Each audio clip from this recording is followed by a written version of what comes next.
Hello दोस्तों, मेरा नाम मोहित कुमार और आप देख रहे हैं मेरा चैनल एम के स्टडीज़, जहां मैं अलग अलग एजुकेशनल टॉपिक्स लेता हूं और आपको उसके बारे में पढ़ाता हूं। तो पिछली बार हमने स्टार्ट किया था हिस्टोरिकल सोर्सेज। उसमें हमने इंडिजिनस सोर्सेज कर लिए थे। अब फॉरेन सोर्सेज पर पहुंच चुके हैं। फॉरेन सोर्सेज की इंट्रोडक्शन या आप कह सकते हैं डेफिनेशन मैंने पिछली वीडियो में कवर कर दिया, तो पहले वो देखें फिर यहाँ आए, क्योंकि तभी आप चीज़ों को लिंक कर पाओगे, तभी आप समझ पाओगे एक क्रोनोलॉजिकल वे में। तो हम फॉरेन सोर्सेज स्टार्ट करते हैं, जिसमें हम पढ़ेंगे फॉरेन राइटर्स, क्योंकि हम लिटरेसी सोर्सेज अभी कवर करेंगे, बाद में आर्कोलॉजिकल। तो फॉरेन राइटर्स पहले उसमें पढ़ेंगे हम ग्रीक राइटर्स। तो हम ग्रीक राइटर्स को टाइम के अकॉर्डिंग पढ़ने जा रहे हैं। कैसे? पहले प्री एक्जेलेंड्रियन टाइम, फिर ड्यूरिंग एक्जेलेंड्रियन टाइम, फिर पोस्ट एक्जेलेंड्रियन टाइम। कि एक्जेलेंडर टाइम से पहले, एक्जेलेंडर टाइम के दौरान, एक्जेलेंडर टाइम के बाद। तो पहले तो पढ़ेंगे हम एक्जेलेंडर टाइम से पहले जो राइटर थे। पहले आते हैं साइलैक्स, जो फर्स्ट ग्रीक राइटर थे जिन्होंने इंडिया के बारे में लिखा। सेकंड कि ये ग्रीक सोल्जर हुआ करते थे, डेरियस वन के, जो पर्शिया के राजा थे, उनके सोल्जर हुआ करते थे। तो किंग ने, बल्कि राजा ने एक दिन भेजा कि आप जाके इंडस वैली सिविलाइजेशन के जो कोर्स उसे डिस्कवर करो, उसे जानो कि वो क्या है, कैसे लोग रहते हैं वहाँ, क्या कल्चर वगैरह, सब कुछ करने के लिए। और इस पर इन्होंने अपना ट्रैवल अकाउंट भी लिखा, और इनकी जो नॉलेज है इंडस वैली तक सीमित है। अब कैसे? अब किंग ने मुझे भेजा था इंडस वैली सिविलाइजेशन के बारे में पता करने के लिए। अब उन्होंने ट्रैवल अकाउंट भी लिखा उस पर, तो इनकी नॉलेज भी हमें कहाँ तक मिलती है? इंडस वैली तक मिलती है। यानी कि हमें इनके ट्रैवल अकाउंट से भी इंडस वैली सिविलाइजेशन के बारे में ही पता चलता है। तो इनकी यहाँ तक नॉलेज लिमिट थी। फिर आते हैं हेगाटियस मिलिटस, जिनका पीरियड 549 से लेकर 496 बीसी तक रहा, और एक ग्रीक हिस्टोरियन जियोग्राफर रहे हैं। इनकी भी नॉलेज इंडस वैली तक सीमित है, मतलब इन्होंने भी हमें इंडस वैली के बारे में बताया है, लाइक साइलैक्स।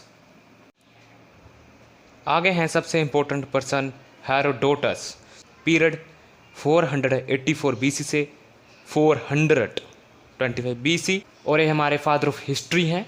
इन्होंने एक फेमस बुक लिखी हिस्टोरिक्स, जिसने बताया कि जो पर्शियन और ग्रीक इन्वेजन है उसके बारे में बताया, और बताया कि जो इंडो पर्शियन रिलेशन कैसे थे उस वक्त, वो बताया। और सबसे इम्पोर्टेंट, ये कभी इंडिया नहीं गए, नेवर विजिटेड इंडिया, तब भी इन्होंने इंडिया के बारे में लिखा। आगे आते हैं केट्सिया, जिनका पीरियड है 416 से लेकर 398 बीसी तक, और ये ग्रीक फिजिशियंस रह चुके हैं in the court of Persian empire अटैक्सिस मेफोन के, जो एक सम्राट है, उनके कोर्ट में ये एक ग्रीक फिजिशियन रह चुके हैं। इनके पास हर एक अपॉर्चुनिटी थी कि वो इंडिया की जो स्टोरीज़ है उसे जाने, लेकिन उन्होंने एक अपना अकाउंट छोड़ा जिसका नाम था पर्सिका, जो कि full of lies and exaggeration है, यानी कि इसमें झूठ और इतनी बढ़ा चढ़ा कर बातें की गई हैं। लेकिन ये सिर्फ अब्रिजमेंट के फॉर्म में बचा हुआ है, कुछ अंशे वगैरह बचे हुए हैं इसके।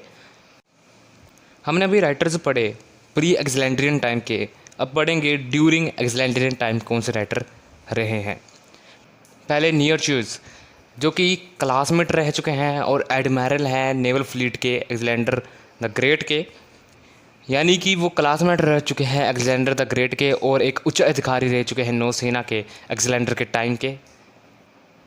फिर अलेक्जेंडर द ग्रेट ने उन्हें भेजा कि भाई जाके आप पर्शियन गल्फ और इंडस वैली के बिटवीन जो कोर्स है उसे डिस्कवर करो, उसके बारे में जानो, पहचानो जाके। उन्होंने अपनी बुक लिखी, लेकिन उनकी जो ओरिजिनल बुक थी, खुद की लिखी अपनी बुक उनकी, वो लॉस्ट हो चुकी है। लेकिन बाद में उसके बाद जो राइटर आए थे जैसे एरियन स्ट्रैबो, उनके बाद उन्होंने उनके बुक से कुछ पैसेज कोटेड किए थे, तो उससे हमें पता चलता है इनकी बुक के बारे में। आगे हैं अनेसी क्रीटस, जो कि अलेक्जेंडर द ग्रेट के टाइम के नेवल फ्लीट के पायलट रह चुके हैं। इन्होंने नियरचस के एक्सपीडिशन में भी पार्ट लिया, यानी कि खोज यात्रा, और इन्होंने बुक भी लिखी इंडिया के बारे में। इन्होंने अलेक्जेंडर द ग्रेट की बायोग्राफी भी लिखी है। आगे हैं अरिस्टोबुलस, जो जोग्राफर थे, लेकिन अलेक्जेंडर ने कुछ रिस्पॉन्सिबिलिटी दी हुई थी, और इन्होंने अपना एक्सपीरियंस भी डिस्क्राइब किया हुआ है।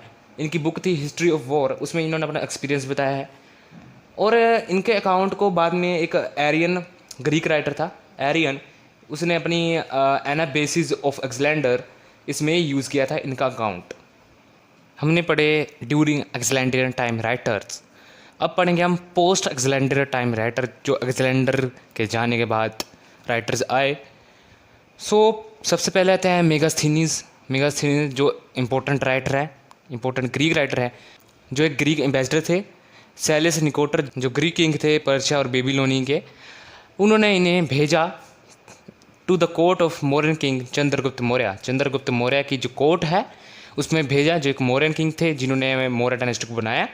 और वहाँ ये मेगास्थीनीज 6 साल तक रहता है, 302 BC से 296 BC।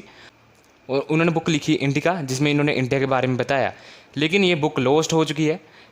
लेकिन जो बाद में राइटर्स आए उन्होंने इनके ओरिजिनल बुक से कुछ पैसेज लिए हुए हैं, लेकिन उन पैसेज को इकट्ठा किया जाता है और हमें एक आइडिया देते हैं कि मेगास्थीनीज इंडिया के बारे में क्या सोचते हैं। जो ये पैसेज हैं इसे ट्रांसलेट किया गया है इंग्लिश में बाय क्रेंडल ने बल्कि इंग्लिश में से ट्रांसलेट कर दिया गया है। तो देखते हैं पॉइंट कि मेगास्थीनीज ने इंडिया के बारे में क्या बताया है। पहले तो जियोग्राफी फीचर ऑफ इंडिया, कि इंडिया की जियोग्राफी कैसी है, उसका फीचर क्या है। फर्टिलिटी क्या कंट्री की। पाटलिपुत्र जो मोरन डायनेस्टी के दौरान एक कैपिटल थी, उसके बारे में बताया है। अब्सेंस है स्लेवरी की इंडिया में, ये भी बताया है। 7 कास्टीज के बारे में लिखा है इंडियन की। रेयर ऑकरेंस ऑफ थेफ्ट, मतलब चोरी की जो कंट्री में उनके बहुत कम चांसेस होते हैं। उन्होंने ये भी बताया कि डायनासोरस और हेराक्लिस ने इंडिया में क्या पार्ट प्ले किया है, ये बारे में बताया है। स्कॉलर्स की अपनी अलग अलग राय है मेगास्थीनीज पर, लेकिन अब हम देखें तो कह सकते हैं कि उन्होंने सच ही लिखा होगा, क्योंकि वो उनकी कोर्ट में गए, मौर्य डायनेस्टी की कोर्ट में गए और उन्होंने जो देखा वो लिखा, जो ऑब्ज़र्व किया वो लिखा, जो इन्फॉर्मेशन प्रोवाइड हुई उन्हें वो लिखा। तो कह सकते हैं कि वो सच लिखे। लेकिन इंडिका ही ऐसी बुक थी जिनसे एंशिएंट यूरोप को इंडिया के बारे में पता चलता है, और मेगास्थीनीज फर्स्ट एम्बेसडर थे जिन्हें इंडियन हिस्ट्री में मेंशन किया गया है। फिर आते हैं डेमाचियस जो ग्रीक एम्बेसडर थे, और एंटियोचस जो रूलर थे सीरिया के, उन्होंने भेजा था बिंदुसार की कोर्ट में। बिंदुसार कौन, जो सेकंड मोरन किंग थे। इनका भी ओरिजिनल वर्क हो चुका है, लेकिन जो बाद में राइटर आए थे इनके बाद में, उन्होंने इनके बुक से, उनकी ओरिजिनल बुक से पैसेज लिए हुए हैं। Thank you so much. Like करें, सब्सक्राइब करें, शेयर करें, कमेंट करें, क्योंकि आपके एक लाइक और सब्सक्राइब से मुझे बहुत मोटिवेशन मिलता है और मैं ऐसी वीडियो लाता रहूँगा। Thank you so much.